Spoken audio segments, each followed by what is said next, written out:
Hi, നമസ്കാരം. നമ്മുടെ supernova, Mettur സൂപ്പർനോവയുടെ കുറച്ച് വീഡിയോകൾ ഞാൻ ചെയ്തിട്ടുണ്ട്. അപ്പോൾ ആ വീഡിയോൻ്റെ ഓരോ ഗ്യാരണ്ടി ടൈമും കാര്യങ്ങളും ഞാൻ അപ്ഡേറ്റ് ചെയ്തിട്ടുണ്ടായിരുന്നു. ഇപ്പോൾ നമുക്ക് അതിൻ്റെ ബാറ്ററി ഡൗൺ ആവുന്ന സമയവും അതുപോലെ തന്നെ ഡൗൺ ആയി കഴിഞ്ഞാലുള്ളത് എങ്ങനെ പരിഗണിക്കാമെന്നും അതിന് എങ്ങനെയാണ് നമുക്ക് അത് അറിയാൻ പറ്റുക എന്നുള്ള കാര്യങ്ങളൊക്കെയാണ് നമ്മൾ ഈ വീഡിയോയിൽ പറയണേ. അപ്പോൾ നിങ്ങൾ വീഡിയോ ഇഷ്ടപ്പെടുകയാണെങ്കിൽ തീർച്ചയായിട്ടും ഒന്ന് ലൈക്ക് ചെയ്യുക, മറ്റുള്ളവർക്ക് കാണാൻ വേണ്ടിയിട്ട് ഒന്ന് ഷെയർ ചെയ്യുക. നമ്മുടെ വണ്ടി 31 ആഗസ്റ്റ് 2021 രജിസ്റ്റർ ചെയ്ത വണ്ടിയാണ്. 32 മാസമായി 42,211 കിലോമീറ്ററോളം നമ്മൾ ഓടിയിട്ടുണ്ട്. അപ്പോൾ ഇതിന് ഈ ഒരു 500 കിലോമീറ്ററിന് മുമ്പായിട്ട്, ഒരു 500 കിലോമീറ്റർ മുമ്പ് ഈ വണ്ടിക്ക് ഒരു ചെറിയ പ്രശ്നം സ്റ്റാർട്ട് ചെയ്തിട്ടുണ്ടായിരുന്നു.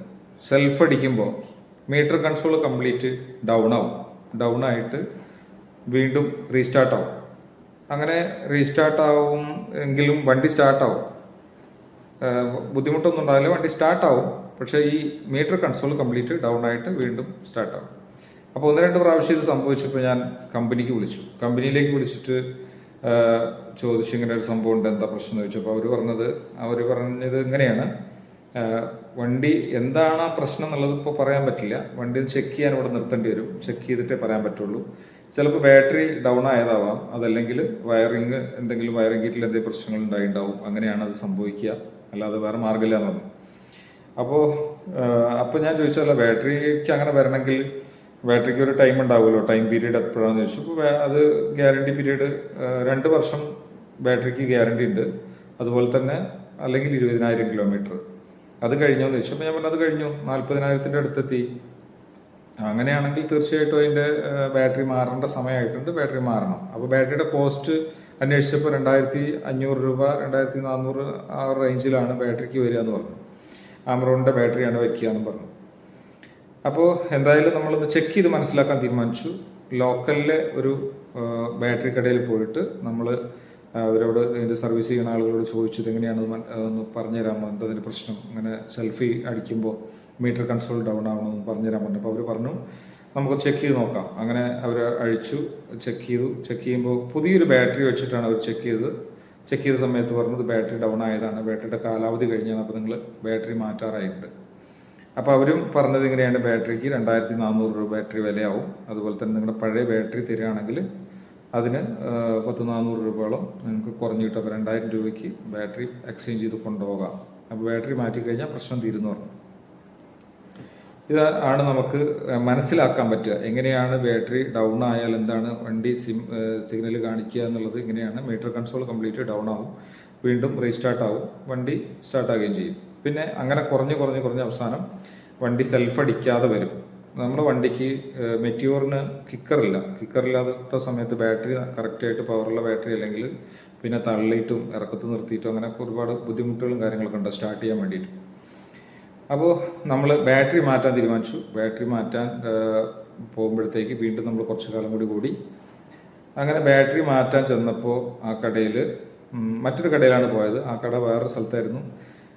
നമ്മൾ ബാറ്ററി മാറ്റാൻ തീരുമാനിച്ച കട നമ്മുടെ അടുത്തുണ്ടായിരുന്നു. അപ്പോൾ അതിൻ്റെ പേരിലാണ് ബാറ്ററി മാറ്റാൻ വേണ്ടിയിട്ട് വേറൊരു കടയിൽ പോയത്. അപ്പോൾ അവിടെ ചെന്നപ്പോൾ ആമറോണിൻ്റെ ബാറ്ററി സ്റ്റോക്കില്ല, അവിടെയുള്ള XID ഉണ്ട്, പിന്നെ SF-ൻ്റെ ബാറ്ററി ഉണ്ടെന്ന് പറഞ്ഞു. അപ്പോൾ SF-ൻ്റെ ബാറ്ററിക്ക് 100 രൂപ കുറവാണ് XID-നേക്കാൾ. അപ്പോൾ 100 രൂപ കൂടിയാലും വേണ്ടില്ല, നല്ല ബാറ്ററി ഉപയോഗിക്കുക എന്നുള്ള കണ്ടീഷനിൽ ഞാൻ XID ബാറ്ററി സജക്റ്റ് ചെയ്തു. അങ്ങനെ XID ബാറ്ററി സെറ്റ് ചെയ്ത് ടെസ്റ്റ് ഇതിൻ്റെ ഗ്യാരണ്ടി കാർഡ്ലാസൊക്കെ ഫില്ലപ്പ് ചെയ്തതിന് ശേഷം ഞാൻ പുറത്തേക്കൊന്ന് ട്രയൽ പോയി തിരിച്ചു കൊണ്ടുവന്ന് നിർത്തിയിട്ട്, ട്രയൽ പോയപ്പോഴും ഞാൻ ഓണാക്കിയിട്ടുണ്ടായിരുന്നു. അപ്പോഴും ഈ ഞാൻ റിട്ടേൺ കൊടുത്ത ബാറ്ററിനേക്കാൾ കഷ്ടത്തിലാണ് ഇതിൻ്റെ സെൽഫ് അടിയുന്നത്, കറക്റ്റായിട്ട് കിട്ടുന്നില്ല, മീറ്റർ കൺസോൾ ഡൗൺ ആകുന്നുണ്ട്. അങ്ങനെ തിരിച്ച് ഞാൻ അദ്ദേഹത്തിൻ്റെ അടുത്ത് ചെന്നിട്ട് പറഞ്ഞു ഇങ്ങനെയാണ് സംഭവം, ഇത് പഴയ ബാറ്ററിനേക്കാൾ കഷ്ടത്തിലാണ്. അപ്പോൾ അവർ പറഞ്ഞു ഷെൽഫ് അടിച്ച് കാണിച്ചു കൊടുക്കാൻ പറഞ്ഞു. ഷെൽഫ് അടിക്കുമ്പോൾ ഷെൽഫ് അടിയുന്നില്ല, ടിക് ടിക് എന്നുള്ള സൗണ്ട് മാത്രമേ ഉള്ളൂ. പക്ഷേ അദ്ദേഹം എത്ര പറഞ്ഞാലും സമ്മതിക്കുന്നില്ല ഈ സാധനം ഒരു കാരണവശാലും പുതിയ ബാറ്ററി അങ്ങനെ സംഭവിക്കില്ല, പുതിയ ബാറ്ററിയാണിത്, അങ്ങനെയാണെന്ന്. അപ്പോൾ ഞാൻ പറഞ്ഞു നിങ്ങൾ വേറൊരു ബാറ്ററി വെച്ചിട്ട് സപ്പോർട്ട് ചെയ്ത് ചെക്ക് ചെയ്യാൻ പറഞ്ഞു. അങ്ങനെ വേറൊരു ബാറ്ററി, ഒരു ഓട്ടോറിക്ഷയുടെ വലിയൊരു ബാറ്ററി എടുത്തിട്ട് ഇതിൽ ജമ്പർ അടിച്ച് സപ്പോർട്ട് ചെയ്ത് സ്റ്റാർട്ട് ചെയ്തപ്പോൾ സ്റ്റാർട്ടായി.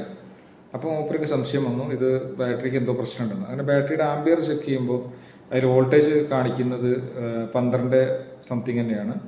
അതുപോലെ നമ്മൾ കൊടുത്തതിൽ നോക്കുമ്പോൾ 13 വോൾട്ടേജ് കൂടുതലുണ്ട് നമ്മൾ കൊടുത്ത ബാറ്ററിക്ക്, എന്നാൽ ബാറ്ററിക്ക് ഉള്ള കപ്പാസിറ്റി ഇല്ല. അപ്പോൾ അദ്ദേഹം പറഞ്ഞു എന്തായാലും ഇങ്ങനത്തെ ഇത് കണ്ടിട്ടില്ല, ഞങ്ങൾ വണ്ടി സ്റ്റാർട്ടാക്കി റൈസ് ചെയ്യാൻ പറഞ്ഞു. റൈസ് ചെയ്തപ്പോൾ കറണ്ട് പ്രൊഡ്യൂസ് ചെയ്യുന്നുണ്ട്, കറണ്ട് അതിലേക്ക് ബാറ്ററിയിലേക്ക് വരുന്നുണ്ട്. അപ്പോൾ അവർ പറഞ്ഞു എന്തായാലും ഈ ബാറ്ററി മാറ്റി തരാം എന്ന് പറഞ്ഞിട്ട് ആ ബാറ്ററി അവർ മാറ്റി. അങ്ങനെ ഇത് കണ്ടിട്ടാണ് SF-ൻ്റെ ഒരു ബാറ്ററി അവർ ഉപയോഗിച്ചു. SF-ൻ്റെ ബാറ്ററിക്ക് ഒരു 100 രൂപ കുറവാണ് വില. SF-ൻ്റെ ബാറ്ററി കയറ്റി കഴിഞ്ഞപ്പോൾ വണ്ടിക്ക് യാതൊരു പ്രശ്നവുമില്ല, കറക്റ്റായിട്ട് വണ്ടി നമ്മൾ സ്റ്റോക്ക് കണ്ടീഷനിൽ തന്നെ മീറ്റർ കൺസോൾ ഡൗൺ ആകാതെ സെൽഫ് അടിക്കുന്നുണ്ട്.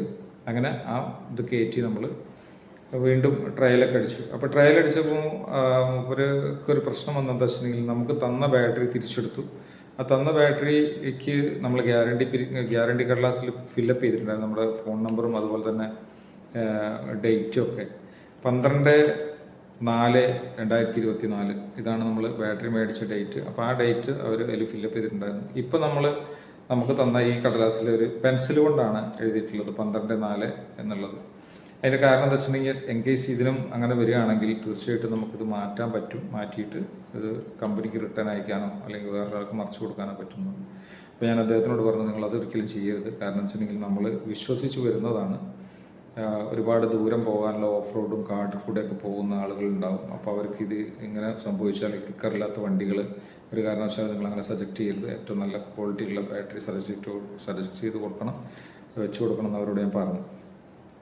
അങ്ങനെ നമുക്ക് എന്തായാലും ഈ ഒരു അനുഭവം ഉണ്ടായിട്ടുണ്ട്. അപ്പോൾ 3 കാര്യങ്ങളാണ് ഞാൻ പറയുന്നത്. നമുക്ക് എങ്ങനെയാണ് ബാറ്ററി ഡൗൺ ആയാൽ അറിയാം. ഗ്യാരണ്ടി പീരീഡ് കഴിഞ്ഞിട്ട് നമുക്ക് ബാറ്ററി കൊണ്ടുനടക്കാൻ പറ്റും, ഒരു പ്രശ്നവുമില്ല, ആരും ചോദിക്കാനും പറയാനൊന്നും വരില്ല. നമ്മുടെ മുതലാണ്, നമ്മൾ പൈസ കൊടുത്ത് വാങ്ങിയ സാധനമാണ്. ഗ്യാരണ്ടി പീരീഡ് കഴിഞ്ഞാലും നമുക്ക് ബാറ്ററി ഉപയോഗിച്ചുകൊണ്ട് പോകാം. ബാറ്ററി ഡൗൺ ആയി കഴിഞ്ഞാൽ ഇങ്ങനെയാണ് കാണിക്കുക, മീറ്റർ കൺസോൾ കംപ്ലീറ്റ് ഇതായി പോകും. പിന്നെ ബാറ്ററി നിങ്ങൾ മാറ്റുമ്പോൾ ഏറ്റവും നല്ല കമ്പനി നോക്കുന്നതിനേക്കാൾ കൂടുതൽ അതിൻ്റെ കപ്പാസിറ്റി, ബാറ്ററിക്ക് എത്ര വോൾട്ടേജ് നിലനിർത്താനുള്ള കപ്പാസിറ്റി ഉണ്ട്, പ്രൊഡ്യൂസ് ചെയ്യാനുള്ള കപ്പാസിറ്റി ഉണ്ട്, അതുപോലെ റീസ്റ്റോറിനുള്ള കപ്പാസിറ്റി ഉണ്ട് എന്നൊക്കെ നോക്കിയിട്ട് അങ്ങനെ എടുക്കുക. പിന്നെ ബാറ്ററി എപ്പോഴും നമ്മൾ നിർത്തിയിടുന്നുണ്ടെങ്കിൽ വളരെ ശ്രദ്ധിക്കുക. വണ്ടി നിർത്തിയിടുകയാണെങ്കിൽ ആ ബാറ്ററി തീർച്ചയായിട്ടും തകരാറാവും. നിർത്തിയിടാതിരിക്കുക. വണ്ടി എപ്പോഴെങ്കിലും ഒരു 15 ദിവസം കൂടുമ്പോഴെങ്കിലും ഒന്ന് വണ്ടി സ്റ്റാർട്ടാക്കി ഓടിച്ചിടുക. അപ്പോൾ ഇത്രയും കാര്യങ്ങളാണ് എനിക്കിതിൽ പറയാനുള്ളത്. വണ്ടിയുടെ ബാറ്ററി മാറുന്ന സമയം ഗ്യാരണ്ടി പീരീഡിന് അപ്പുറത്ത് നമുക്ക് കൊണ്ടുപോയി മാറ്റാൻ പറ്റും.